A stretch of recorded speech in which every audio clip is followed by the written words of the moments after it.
ఈ రోజు ఏదైతే రెండో రోజు ఇందిరా పార్క్ దగ్గర నేను greater Hyderabad centring contractors association వాళ్ళు చేపడుతున్నటువంటి నిరవధిక సమ్మెకి కుత్బుల్లాపూర్ చింతల్ జోన్ నుంచి మా సెంట్రింగ్ కాంట్రాక్టర్ అందరూ కూడా సంఘీభావం తెలుపుతూ అధిక సంఖ్యలో పాల్గొనడం జరిగింది. అందులో భాగంగా మా నియోజకవర్గ ఎమ్మెల్యే గారు వివేకానంద గారు మరియు మా ఏరియా నాయకులు సిద్ధిరాములు గారు కూడా పాల్గొనడం జరిగింది. మా ప్రధానమైనటువంటి డిమాండ్లు ఏంటంటే అన్నగారు చెప్పినట్టు మా సెంట్రింగ్ కార్మికులకు భద్రత లేదు, మాకు రేట్ల ధరల పెంపు కోసం మేము పోరాటం చేస్తున్నాము. అదేవిధంగా మాకు ప్రధానమైన సమస్య ఏంటంటే మేము లక్షల రూపాయల సొమ్మును మేము డబ్బాని మా మెటీరియల్ ని సైట్ల మీద వదిలేస్తే దానికి భద్రత లేదు. అది ఎక్కడ పడితే అక్కడ స్క్రాప్ షాప్ లో కొంటున్నారు.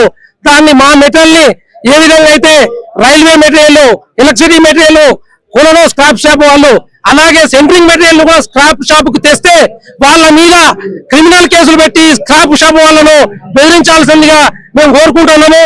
అదేవిధంగా మా సెంట్రింగ్ కార్మికులకి హెల్త్ కార్డు లేవు, హెల్త్ పరంగా కూడా మేము భద్రత కల్పించాలని కోరుకుంటున్నాము. థ్యాంక్ యూ, ధన్యవాదాలు.